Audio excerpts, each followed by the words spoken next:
زمان جدا والمصريين عارفين قيمة أرضهم وقيمة الأرض الزراعية، وعلشان يعبروا عن طبيعة أرض بلادهم أطلقوا عليها على مر عصورها عدة أسماء بتوصفها بدقة، بداية من سمار طمي الوادي ولحد شمسها المنورة. ويلا بينا دلوقتي نتعرف على أسماء مصر زمن المصريين القدماء، والفيديو هيمشي كالآتي: هنشوف عرض سريع للأسماء على مر عصور مصر القديمة، وبعدها هنتعرف على معنى كل اسم لوحده. أنا سالي أحمد، ودي قناة حبة إيجيبتولوجي.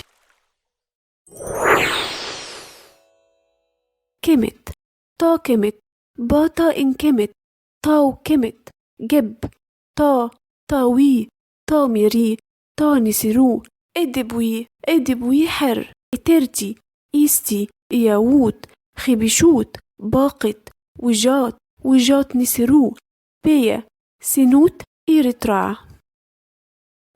أول اسم هو الاسم اللي هنقف عنده شوية، والاسم الأكثر شهرة عن مصر القديمة هو اسم كيمت، بمعنى السمراء أو السوداء، أو تا كيمت، أو باتا إنكمت بمعنى الأرض السوداء، أو تاو كيمت بمعنى الأراضي السوداء، أي الأرض الطينية السوداء، أرض وادي النيل، كناية عن لون تربتها وغرينها الأسود الكثيف من طمي النيل الأسود، واللي كان زمان بيبقى واضح قوي ومميز للون الأرض بعد انحسار الفيضان، وده على عكس الصحراء اللي بتتميز باللون الأصفر المحمر أو الورد المحمر، واللي أطلق عليها المصري القديم برضو اسم بيعبر عن لونها، وهو اسم دشرت بمعنى أحمر أو حمراء. لذلك أجمع علماء المصريات إن معنى اسم كيمت أو تا كيمت هو الأرض السمراء، كناية عن طمي النيل زي ما قلنا. فزي ما سمى الصحراء بلونها وقال دشرت بمعنى حمراء، سمى أرض الوادي أرض مصر كلها باسم لونها المميز لتربتها وقال كيمت سوداء.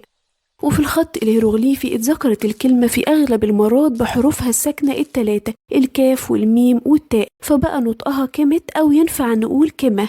وفي مرحلة القبطية، وهي التطور الأخير للغة المصرية القديمة، واللي كان متعدد اللهجات أو اللكنات من صعيدي لبحير الفيوم الإخميمي، اتسجلت كلمة كيمت بكذا لهجة اتنطقت بيها، كيمي وكامي وخيمي. والتسمية دي برضو كانت معروفة كمان عند اليونانيين تحت اسم خيميا، وهو نفس اللفظ اللي بيقال إنه تطور عن طريق السحر الأسود في العصور الوسطى للتعبير الحديث كيمياء، العلم الأسود قديما. ومش بس المصريين القدماء كانوا هم الشعب الوحيد اللي أطلقوا على أرضهم اللون اللي بيميزها وهو لون طمي وادي النيل فسموها كيمت، فهنلاقي إن برضو العرب قديما كان عندهم طريقة إطلاق لون الطمي والزراعة على الأرض المعروفة بكثافة الزراعة والخضرة، وده لما أطلقوا على الأراضي الزراعية بالعراق اسم أرض السواد لسواد تربتها وكثافة زرعها وللتفرقة بينها وبين الصحاري اللي محوطاها. وعايزين نقول هنا كمان ملحوظة لطيفة كده، إن المصري القديم على ما يبدو كان بيطلق لفظ كيمت بمعنى أسمر مش بس على اللون الأسود لون طمي النيل، لكن على ما يبدو كان بيطلق لفظ كيمت كمان على اللون القمحي، اللون الخمري، اللون المميز للمصريين على مر عصورهم. واستنتجنا ده لأنه كان عنده نوع من الغلال سماها باسم الحنطة السمراء، بدت كيمت، رغم ان لونها ما كانش اسود خالص، بالعكس بتتميز باللون القمحي، سواء القمح الفاتح او الغامق، وهو اللون المميز زي ما قلنا لاغلب المصريين على مر عصورهم. وكيمت كمان كاسم بتعني ايضا الاتمام والاكتمال والنهاية والانجاز وانهاء الاعمال، فهل ممكن يكون معنى الاسم عندهم هو الاكتمال والكمال، فيبقى المعنى كأنه وصف لمصر انها الكمال او ارض الكمال؟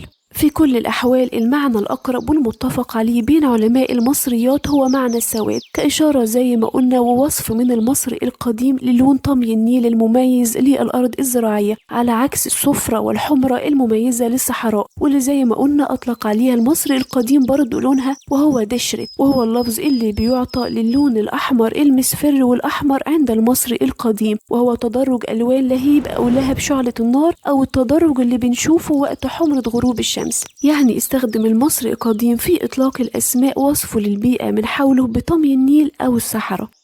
ومن الأسماء التانية اللي سموا بها المصريين القدماء أرضهم جب، وجب كانت بتشير لإله الأرض ثم أصبحت رمزا لأرض مصر نفسها. طا الأرض في اللغة المصرية القديمة إشارة إلى أرض مصر كلها، ومن الملاحظات الجميلة إننا هنلاقي مسمى الأرض كإشارة لمصر ظهرت في عدد من آيات القرآن الكريم. ففي سورة يوسف الآية 55 في حوار سيدنا يوسف مع الملك قال له قال اجعلني على خزائن الأرض، والآية 73 قالوا تلله لقد علمتم ما جئنا لنفسد في الأرض وما كنا سارقين، والآية 80 فلن أبرح الأرض حتى يأذن لي أبي. طاوي بمعنى الأرضين، وده إشارة إلى أرض الصعيد طاشمعو وأرض الدلتا طامحو.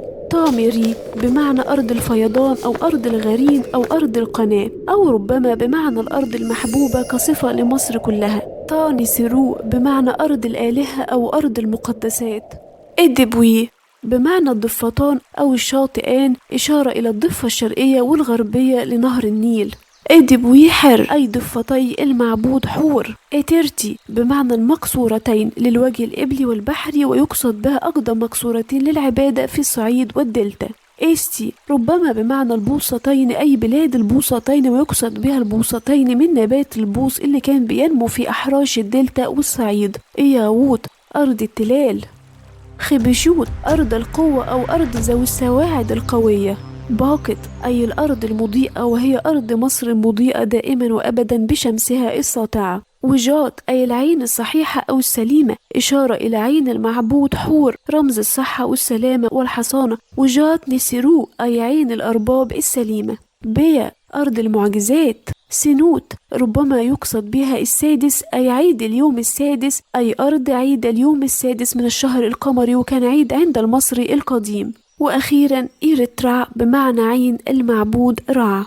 وبكده شفنا إن كل التسميات المختلفة والكتيرة اللي أطلقها المصريون القدماء على أرض مصر في العصور المختلفة كانت كلها بتعبر عن عناصر البيئة الطبيعية في بلادهم وفهمهم للعناصر دي ولمميزاتها. وفي الفيديو اللي جاي هنتعرف بقى على اسم مصر وإيجيبت جه منين، ومين اللي أطلقوا على أرضنا الحبيبة كيميت. كانت معكم سالي أحمد. حافظوا على أثاركم، تحموا تاريخكم. بتمنى لكم هيرو نافر.